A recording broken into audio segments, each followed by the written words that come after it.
Hello everyone, I'm Becky Goldsmith from Piece of Cake, and I want to show you how to use the Tack-It-Easy EPP tool designed by Katie Dawson. This is pretty cool. The size I have in front of me is a 3/4 inch hex.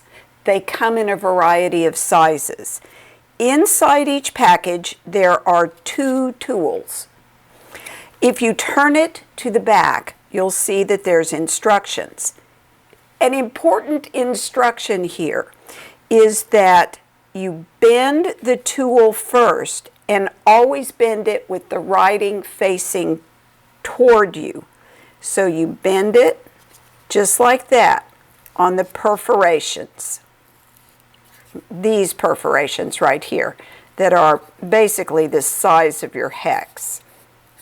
Never bend it the other way, especially once you've started using it, because then the little wings will fall off quicker, and you don't want that. The next thing you need are your fabric pieces that you've already cut out with a seam allowance, either using a template or, truthfully, you could eyeball this by placing a paper on the fabric and cutting it out with a seam allowance. 1/4 inch to a little bit bigger is a good idea when you're doing English paper piecing. Next, you take your fabric and place it right side down in the middle of the tool. You'll notice these lines right here. That is the outside dimension of how big you might want your seam allowance to be. Mine is obviously smaller than that. Then you position your paper centered right there, and then you can use a glue pen. Either the Soline glue pen or the one from Quilters Select. This is usually the one I pick up. Then lightly run a line of glue, and I got mine a little bit close to the edge of the paper, but I'm going to let that go. And then you fold it down.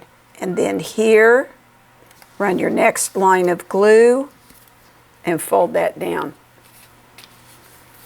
And then rotate the piece. I am careful not to let the fabric move around too much inside there. You could get kind of cavalier about it and let that move around, but then you might not get as pretty of a hex. Notice that by going around in the same direction, you're getting a nice rotation on your seam allowances. And you don't necessarily want to overdo it on the glue. Now when you get to the last one, you can get it on the fabric there, and then fold that in. And then boom, you're done.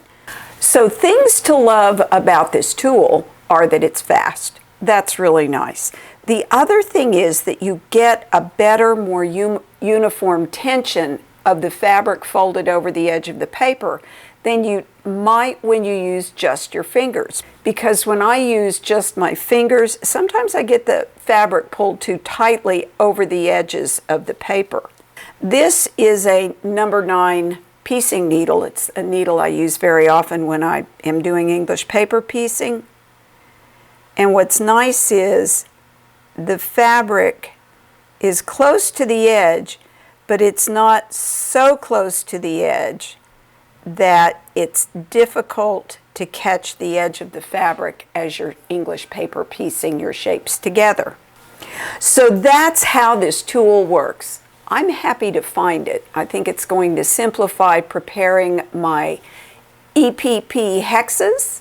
I hope you have enjoyed seeing this and that you enjoy the tool. Thank you for watching, and may you have many happy stitches.